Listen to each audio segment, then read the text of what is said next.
नमस्कार। वर्तमान ओडिशा को आपण मानक स्वागत। ओडिशा रे फूड प्रोसेसिंग सेक्टर रे बा खाद्य प्रक्रियाकरण क्षेत्र रे विराट परिवर्तन आसबाक जाउछि। कारण ओडिशा सरकार गत 7 तारिख दिन माने अगस्त 7 तारिख दिन दिल्ली रे एक स्पेशल फूड प्रो शो आयोजन करछंती। चीफ मिनिस्टर, शिल्प मंत्री, chief secretary, industry secretary Delhi रो एई फूड प्रो शो रु 43,437 कोटी टंकार इन्वेस्टमेंट आनिबे बोली घोषणा करछंती। आउ या द्वारा ओडिशार 43,316 जन को नियुक्ति मिल पारे। माने ओडिशार फूड प्रोसेसिंग सेक्टर रे जदि 1 कोटी टंका विनियोग हेउची जणे ओडिया को नियुक्ति मिलिबो। सेति पई ओडिशा रे 5टी स्पेशल फूड प्रोसेसिंग पार्क प्रतिष्ठा हेबाकू जाउची। वेस्टर्न ओडिशार नुआपड़ा एवं बरगढ़, साउथ ओडिशार ब्रह्मपुर रे फूड प्रोसेसिंग पार्क प्रतिष्ठा हेबाकू जाउची। सेबली नॉर्थ ओडिशार बालेश्वर रे एक फूड एवं सी फूड प्रोसेसिंग पार्क प्रतिष्ठा हेबो। आ कोस्टल ओडिशा रे खोर्धा एवं कटक मध्य रे एक फूड प्रोसेसिंग कॉरिडोर प्रतिष्ठा हेबाकू जाउची। फूड प्रोसेसिंग सेक्टर रे लाभ कोन? एटी पॉल्यूशन मात्राटा कम थाए किंतु नियुक्ति संख्या अधिक थाए। किंतु दर्शक बंधु आम मन मध्य रे गोटे शंका रहिछि, फूड प्रोसेसिंग सेक्टर रो ओडिशा रे वास्तवता कौन? दर्शक बंधु आपण टिके मन पकांतु। 19 मे 2025 मसिया देशर सर्वबृहत फ्रेंच फ्राइज यूनिट गुजरात रो मेहसाण जिले में प्रतिष्ठा हला। यार प्रतिष्ठाता हेउचंती ओडिशार विशिष्ट शिल्पपति तारा पट्टनायक। तारा पट्टनायक अध्यक्षतार चलुवा फाल्कन ग्रुप 1050 कोटी टंका विनियोग कला गुजरात रो मेहसाण जिले में। सेठी कौन प्रतिष्ठा हला? फाल्कन एग्रीफिश फूड्स द्वारा गुजरात रो मेहसाण जिले में एक फ्रेंच फ्राइज यूनिट प्रतिष्ठा हला। यह द्वारा गुजरात रो 4000 लोकन को कर्म नियुक्ति मिलिला। गुजरात रो छोट छोट व्यवसायी माने 12टी कोल्ड स्टोरेज मध्य सेठार प्रतिष्ठा कले। सही कोल्ड स्टोरेज रु आलू आसिला फाल्कन ग्रुप रो फ्रेंच फ्राइज यूनिट को, जहा द्वारा 12 जन छोट छोट गुजरात रो शिल्पपति मध्य लाभान्वित हेले। आउ एटा केतेले प्रतिष्ठा हला ना 19 मे 2025 मसिया माने ओडिशा रे सरकार परिवर्तन होई सारिची। मोहन चरण माझी 12 जून 2024 मसिया रे ओडिशार मुख्यमंत्री भावे दायित्व नहीं सारिचंती। तार ठीक वर्षक परे माने 19 मे 2025 मसिया रे फाल्कन ग्रुप गुजरात रे तार सर्वबृहत फ्रेंच फ्राइज यूनिट प्रतिष्ठा कला।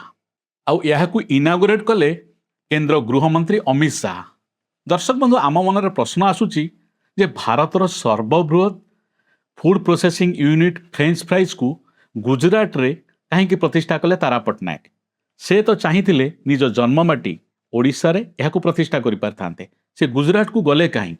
दर्शक बंधु 2023 मसिया रे तारा पट्टनायक गुजरात सरकार सह एमओयू करथिले सत, किंतु जो दिन यार लोकार्पण हैला माने अमित शाह 19 मे 2025 मसीह जितेबले यही फ्रेंच फ्राइज यूनिट को लोकार्पित कले, से समय रे अनेक जर्नालीस्ट मान को तारा पट्टनायक तांकर इंटरव्यू देले। आ से बहुत सांघातिक कथा कहले जे ओडिशा सरकारंकर बिजनेस मेंटालिटी नाही।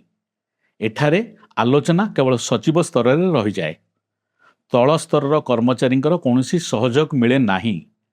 ओडिशा रे जदि जने कोल्ड स्टोरेज प्रतिष्ठा करूची ताहले से शीतल भंडार निर्माण सरीथिबो, किंतु सेही शीतल भंडार को इलेक्ट्रिसिटी कनेक्शन दिया जाई नथिबो कि सेही कोल्ड स्टोरेज निकट को रास्ता निर्माण होई नथिबो, ताहले ओडिशा रे काहेकि जने शिल्प प्रतिष्ठा करिवो?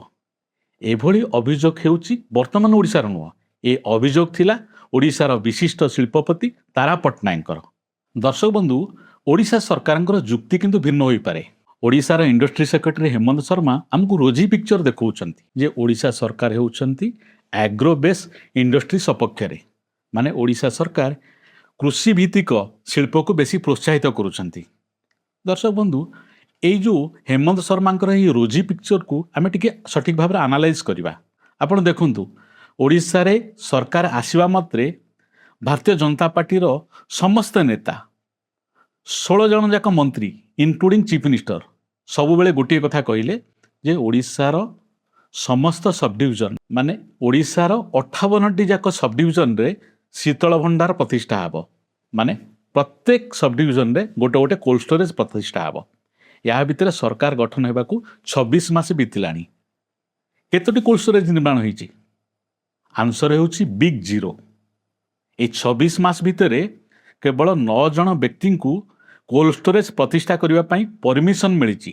ଏ ଯାଏଁ ଗୋଟେ କୋଲ୍ଡ ଷ୍ଟୋରେଜ ମଧ୍ୟ ନିର୍ମାଣ ହେଲା ନାହିଁ। ଆପଣମାନେ ଭାବୁଥିବେ ଓଡ଼ିଶାରେ କ'ଣ କୋଲ୍ଡ ଷ୍ଟୋରେଜ ନାହିଁ? ହଁ ଆଜ୍ଞା, ଅଛି। ଓଡ଼ିଶାରେ 133ଟି କୋଲ୍ଡ ଷ୍ଟୋରେଜ ଅଛି କାଗଜ କଲମରେ, କିନ୍ତୁ ତା ଭିତରୁ 98ଟି ମାନେ 98 ହେଉଛି ଡିଫଙ୍ଗ ବା ଅଚଳ ହୋଇ ପଡ଼ି ରହିଛି। ମାନେ ମାତ୍ର 35ଟି ଶୀତଳ ଭଣ୍ଡାର ଏବେ କାର୍ଯ୍ୟକ୍ଷମ। ସେହି 35ଟି ଶୀତଳ ଭଣ୍ଡାରରୁ ମାତ୍ର 2ଟି ହେଉଛି ସରକାରୀ। ଗୋଟିଏ ରହିଛି କଟକ ଜିଲ୍ଲାର ଜଗତପୁରରେ, ଅନ୍ୟଟି ରହିଛି ପୁରୀ ଜିଲ୍ଲାର ନିମାପଡ଼ାରେ। ଆପଣମାନେ ଭାବନ୍ତୁ, ଯଦି ବାସ୍ତବରେ ଓଡ଼ିଶା ସରକାର ଆଗ୍ରୋବେସ୍ ଇଣ୍ଡଷ୍ଟ୍ରିକି ଏତେ ସପୋର୍ଟ କରୁଥାନ୍ତେ, ତାହେଲେ କୋଲ୍ଡ ଷ୍ଟୋରେଜ କ'ଣ ଗୋଟେ ନିର୍ମାଣ କରିପାରିନଥାନ୍ତେ? ତେଣୁ ତାରା ପଟ୍ଟନାୟକଙ୍କର ଯେଉଁ ଅଭିଯୋଗ ଥିଲା ଯେ ଓଡ଼ିଶା ସରକାରଙ୍କର ବିଜନେସ୍ ମେଣ୍ଟାଲିଟି ନାହିଁ, ଏଠି ଆଲୋଚନା କେବଳ ସଚିବ ସ୍ତରରେ ସୀମିତ ରହୁଛି, ତାହା ଏହି କୋଲ୍ଡ ଷ୍ଟୋରେଜ ନିର୍ମାଣ କ୍ଷେତ୍ରରୁ ସ୍ପଷ୍ଟ ବାରି ହୋଇପଡ଼ୁଛି। ଦର୍ଶକ ବନ୍ଧୁ, ମୁଖ୍ୟମନ୍ତ୍ରୀ ମୋହନ ଚରଣ ମାଝୀ କିନ୍ତୁ ବାରମ୍ବାର କହୁଛନ୍ତି ଯେ 252 କୋଟି ଟଙ୍କା ଆମେ ଆବଣ୍ଟନ କରୁଛୁ କୋଲ୍ଡ ଷ୍ଟୋରେଜ ନିର୍ମାଣ ପାଇଁ। ମାନେ 5 ବର୍ଷରେ ଆମେ ପ୍ରତ୍ୟେକ ସବ୍ ଡିଭିଜନରେ ଗୋଟେ ଗୋଟେ ଶୀତଳ ଭଣ୍ଡାର ନିର୍ମାଣ କରିଦେବୁ। ଏହା ଭିତରେ ସରକାରକୁ ଆସିବାର 26 ମାସ ବିତିଗଲାଣି, ଆଉ ସରକାରର କାର୍ଯ୍ୟକାଳ ରହିଛି 34 ମାସ। ଯଦି 26 ମାସ ମଧ୍ୟରେ ଗୋଟେ ବି କୋଲ୍ଡ ଷ୍ଟୋରେଜ ନିର୍ମାଣ ହୋଇପାରିଲା ନାହିଁ, ତାହେଲେ ଆଗାମୀ 34 ମାସ ଭିତରେ କେତୋଟି ଶୀତଳ ଭଣ୍ଡାର ନିର୍ମାଣ ହେବ ବୋଲି ଆପଣ ଆଶା କରୁଛନ୍ତି? ଦର୍ଶକ ବନ୍ଧୁ, କିନ୍ତୁ ଇଣ୍ଡଷ୍ଟ୍ରି ସେକ୍ରେଟାରୀ ହେମନ୍ତ ଶର୍ମା ସେ ଆମକୁ କିନ୍ତୁ ଗୋଲାପୀ ଚିତ୍ର ଦେଖାଇବାରେ ବ୍ୟସ୍ତ। ସେ କହୁଛନ୍ତି ଯେ ନୀତି ଆୟୋଗର 2026 ମସିହାର ରିପୋର୍ଟ କହୁଛି ଓଡ଼ିଶା ହେଉଛି ଇନଭେଷ୍ଟର ଫ୍ରେଣ୍ଡଲି ରାଜ୍ୟମାନଙ୍କ ଭିତରେ ଟପ୍ ପରଫର୍ମର। ମାନେ ଏଠି ପୁଞ୍ଜି ନିବେଶ କରିବା ପାଇଁ ପୁଞ୍ଜିନିବେଶକାରୀ ବହୁତ ଆଗ୍ରହୀ। ମାନେ ଥରେ ଯଦି ଓଡ଼ିଶା ସରକାରଙ୍କ ସହ ଆପଣ MOU ବା ଚୁକ୍ତିନାମା ସ୍ୱାକ୍ଷର କରିଦେଉଛନ୍ତି, ତାହେଲେ 160 ଦିନ ଭିତରେ ଆପଣଙ୍କ ପ୍ରୋଜେକ୍ଟ ଓଡ଼ିଶାରେ ଷ୍ଟାର୍ଟ ହୋଇଯିବ। ଗତ 26 ମାସ ଭିତରେ ଯେତେ ଜଣ ତା ଭିତରୁ MOU ସ୍ୱାକ୍ଷର କରିଛନ୍ତି, ତା ଭିତରୁ 500 ଜଣଙ୍କର କାମ ଆରମ୍ଭ ହୋଇସାରିଛି। ମାନେ ସିଙ୍ଗିଲ ୱିଣ୍ଡୋ କ୍ଲିୟରାନ୍ସ ମାଧ୍ୟମରେ ଓଡ଼ିଶା ସରକାର 500 ପ୍ରୋଜେକ୍ଟକୁ ମଞ୍ଜୁରୀ ଦେଇସାରିଛନ୍ତି। ଏହା ଭିତରେ ଓଡ଼ିଶାରେ କୋଉଠି 9,50,000 କୋଟି ଟଙ୍କାର ପୁଞ୍ଜିନିବେଶ ହୋଇସାରିଛି। ସେଇଟା କାଗଜ କଲମରେ କି ବାସ୍ତବତା, ତାହା ଆପଣମାନେ ଅନୁଧ୍ୟାନ ଟିକେ କରନ୍ତୁ। ଦର୍ଶକ ବନ୍ଧୁ, ଇଣ୍ଡଷ୍ଟ୍ରି ସେକ୍ରେଟାରୀ ହେମନ୍ତ ଶର୍ମାଙ୍କର ସେହି ରୋଜି ପିକ୍ଚରକୁ ଆମେ ଆଉ ଟିକେ ଗଭୀର ଭାବେ ଆନାଲାଇଜ୍ କରିବାର ଆବଶ୍ୟକତା ରହିଛି। ଓଡ଼ିଶା ସରକାର ଯଦି ବାସ୍ତବରେ ଆଗ୍ରୋବେସ୍ ଇଣ୍ଡଷ୍ଟ୍ରିକି ଏତେ ଗୁରୁତ୍ୱ ଦେଉଛନ୍ତି, ତାହେଲେ ଏଗ୍ରିକଲଚରାଲ ପ୍ରଡକ୍ଟ କମିଶନର ବା କୃଷି ଉତ୍ପାଦକ କମିଶନରଙ୍କ ପଦ କାହିଁକି 4 ବର୍ଷ ହେଲାଣି ଫାଙ୍କା ପଡ଼ିଛି? ଜଣେ ଚିଫ୍ ସେକ୍ରେଟାରୀ ରାଙ୍କର ଅଫିସର ଏହି ପଦରେ ରହିବା କଥା। ମାନେ ଯଦି ଆପଣ ରାଙ୍କ ଦୃଷ୍ଟିରୁ ଦେଖିବେ, ଓଡ଼ିଶା ପ୍ରଶାସନର ମୁଖ୍ୟ ହେଉଛନ୍ତି ଚିଫ୍ ସେକ୍ରେଟାରୀ, ତାପରେ ହେଉଛନ୍ତି ଡେଭଲପମେଣ୍ଟ କମିଶନର, ତାପରେ ହେଉଛନ୍ତି ଏଗ୍ରିକଲଚରାଲ ପ୍ରଡକ୍ଟ କମିଶନର ବା କୃଷି ଉତ୍ପାଦ କମିଶନ, ଯାହାକୁ ଆମେ ସର୍ଟରେ କହୁ APC। ସେଇ APC 4 ବର୍ଷ ହେଲାଣି କେହି ନାହାନ୍ତି, ଯାହାର କାମ ହେଉଛି କୃଷି କ୍ଷେତ୍ରକୁ ଗୁରୁତ୍ୱ ଦେବ, ତା ସହିତ ସମବାୟ, ମତ୍ସ୍ୟ ଓ ପ୍ରାଣୀ ସମ୍ପଦ ବିଭାଗକୁ ମଧ୍ୟ ନେଇ ଓଡ଼ିଶାର କୃଷି କ୍ଷେତ୍ରର ବିକାଶ ପାଇଁ କାର୍ଯ୍ୟ କରିବ। କିନ୍ତୁ 2022 ଅକ୍ଟୋବର ମାସରେ IS ସଞ୍ଜୀବ ଚୋପ୍ରା ଥିଲେ ଓଡ଼ିଶାର ଶେଷ agricultural product commission. Sanjeev Chopra ଯେବେଠୁ ସେଣ୍ଟ୍ରାଲ ଡେପୁଟେସନରେ ଯାଇଛନ୍ତି, ଆଜି ପର୍ଯ୍ୟନ୍ତ ଓଡ଼ିଶାରେ କେହି APC ନାହାନ୍ତି। ଏଥିରୁ ଆପଣ ବୁଝିପାରୁଥିବେ ଯେ ଓଡ଼ିଶା ସରକାର କୃଷି କ୍ଷେତ୍ରକୁ କେତେ ଗୁରୁତ୍ୱ ଦେଉଛନ୍ତି। ଆପଣ କହିବେ ଜଣେ ଅଫିସର ରହିଲେ କ'ଣ ସବୁ କିଛି କରିଦେବ?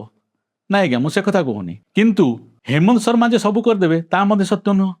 କାରଣ ହେମନ୍ତ ଶର୍ମା ତ ଓଭରବର୍ଡନ।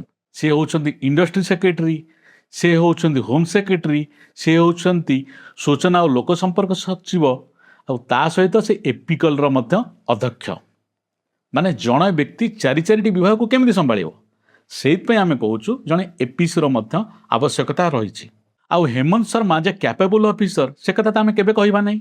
କାହିଁକି? ଓଡ଼ିଶାର ଯଦି ଆଇନ ଶୃଙ୍ଖଳା ପରିସ୍ଥିତି ଏତେ ବିଗିଡ଼ି ଯାଇଛି, ସେଥିପାଇଁ କେବଳ ଯେ ପୋଲିସ ମହାନିର୍ଦ୍ଦେଶକ ବା DG ପୋଲିସ କେବଳ ଦାୟୀ ନୁହନ୍ତି, ସେଥିପାଇଁ ମଧ୍ୟ ଗୃହ ସଚିବ ହେମନ୍ତ ଶର୍ମା ମଧ୍ୟ ସେତିକି ପରିମାଣର ଦାୟୀ। ଆଉ ଲୋକଙ୍କ ସରକାର କହୁଥିବା ମୋହନ ମାଝୀଙ୍କ ସରକାର ଓଡ଼ିଶାବାସୀଙ୍କ ସହିତ କେମିତି ସମ୍ପର୍କ ଅଛି, ସେଇଟା ସୂଚନା ଓ ଲୋକ ସମ୍ପର୍କର ବିଭାଗର ସଚିବ ହେମନ୍ତ ଶର୍ମା ଟିକେ କ୍ଲାରିଫାଇ କରିଦିଅନ୍ତୁ। ଆଉ ଇଣ୍ଡଷ୍ଟ୍ରି ସେକ୍ରେଟାରୀ ହିସାବରେ ହେମନ୍ତ ଶର୍ମା ଯେତେବେଳେ 2023 ମସିହାରେ ଥିଲେ, ସେ ସମୟରେ ତ ତାରା ପଟ୍ଟନାୟକ ଓଡ଼ିଶା ଛାଡ଼ି ଗୁଜରାଟକୁ ଚାଲି ଯାଇଥିଲେ ଫ୍ରେଞ୍ଚ ଫ୍ରାଇଜ୍ ୟୁନିଟ୍ ପ୍ରତିଷ୍ଠା କରିବା ପାଇଁ। ଆଉ ଏବେ ହେମନ୍ତ ଶର୍ମା କହୁଛନ୍ତି ଓଡ଼ିଶାକୁ 43,437 କୋଟି ଟଙ୍କାର ଫୁଡ୍ ପ୍ରୋସେସିଂ ୟୁନିଟ୍ ବାବଦରେ ଇନଭେଷ୍ଟମେଣ୍ଟ ଆସିବ। ଆପଣମାନେ ଏବେ ବିଚାର କରନ୍ତୁ ହେମନ୍ତ ଶର୍ମାଙ୍କର ଏହି ଯୁକ୍ତିରେ ବା ଓଡ଼ିଶା ସରକାରଙ୍କର ଏହି ଦାବିରେ କେତେ ସତ୍ୟତା ବା ବାସ୍ତବତା ରହୁଛି। ଦର୍ଶକ ବନ୍ଧୁ, କାମରେ ନୁହେଁ କଥାରେ ବିଶ୍ୱାସ କରନ୍ତି ଓଡ଼ିଶା ସରକାର, ମାନେ କାମ କମ୍ କଥା ବେଶୀ।